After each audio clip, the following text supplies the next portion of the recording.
Hello, today I will be talking about conflict theory and how it relates to class and classism in society. This theory is one of the major perspectives in psychology and helps us understand power, inequality, and social change. Firstly, what is a social problem? A social problem can be said to not just have one satisfactory definition within sociology. Some sources describe that a social problem is about social conditions and people in those social conditions. Also, that social problems are a social construct. Another definition of a social problem is that a social problem is a condition that is defined by a number of individuals as a deviation from a social norm. One social problem that is relevant in any society is class and classism. Class, or social class, is defined as a relative hierarchy based on income, wealth, job status, education, and power. The definition of classism is the discrimination against a group or individual according to their social class. The most known type of social class is the socioeconomic type, by assigning different values to individuals and groups based on their socioeconomic wealth. Classes within this hierarchy include the ruling class, owning class, upper middle class, lower middle class, working class, and poverty class.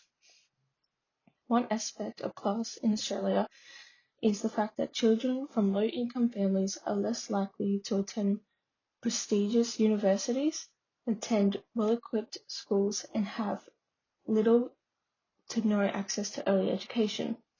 Another display of classism in Australia is the use of the word bogan. The word bogan is most used against working-class Australian citizens. Bogan is used as a term to belittle and mock working-class people. This can be seen through TV as well, by presenting bogans as simple-minded and unschooled. Classism is also common in the workplace in Australia. Only half lower-class workers reported that they trusted the workplace to treat them fairly.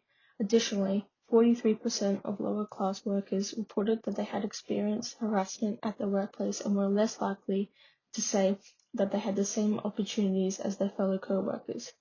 Data also shows that individuals with the lowest socioeconomic status live around 7.6 years less than people with a higher socioeconomic status.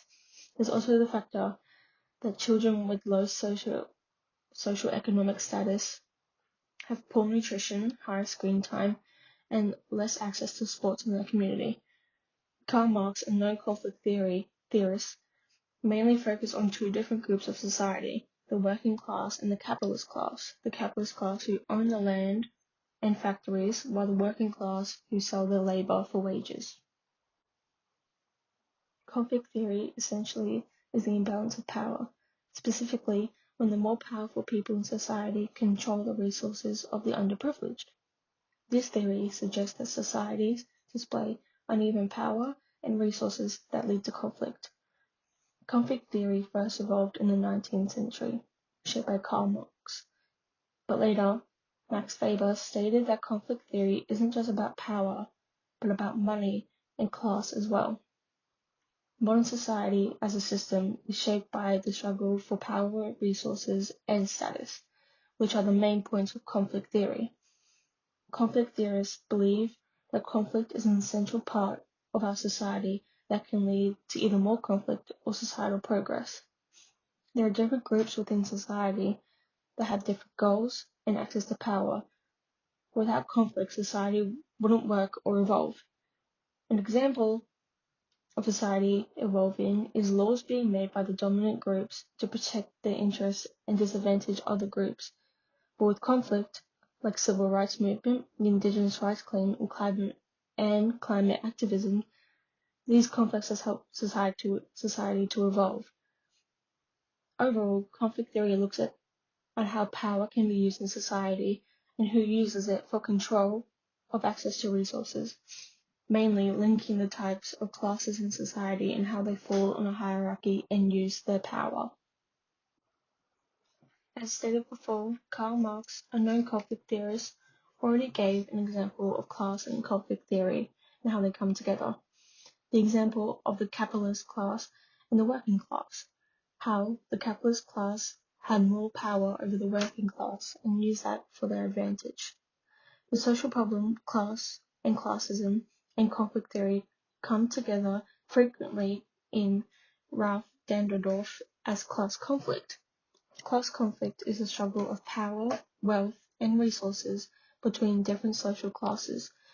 In contrast to Marx's view on class conflict that is mainly about economy, Weber looks at class conflict as status, political power, as well as economy. There are many examples of how different classes in society use their power over another party and how that causes conflict. For example, labor strikes. Labor strikes occur when employees collectively refuse to work under conditions set by their employees. The two classes being the working class people and the employers, and the conflict being the strike against the working conditions. A second example is the protest Occupy Wall Street. This protest, being the conflict in this case, was because of the economic inequality between the middle and lower class citizens and the higher socioeconomic citizens, who the lower and middle class citizens were having to pay more taxes because of the Great Recession, while being told that the people who caused the Great Recession were not being punished. Ultimately, this class conflict didn't help very much in changing anything, but it did bring light to the fact of the inequality between these classes. Ultimately, class conflict demonstrates how social injustices lead to ongoing battles for resources, status, and authority.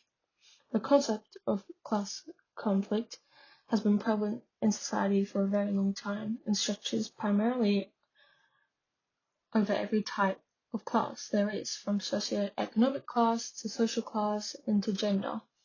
Although Weber and Danderdorf broadened on the term to include politics and social status, Marx focused on the economic aspect. Together, class and conflict theory demonstrates how conflict is not only inevitable in different classes, but is important for societal change.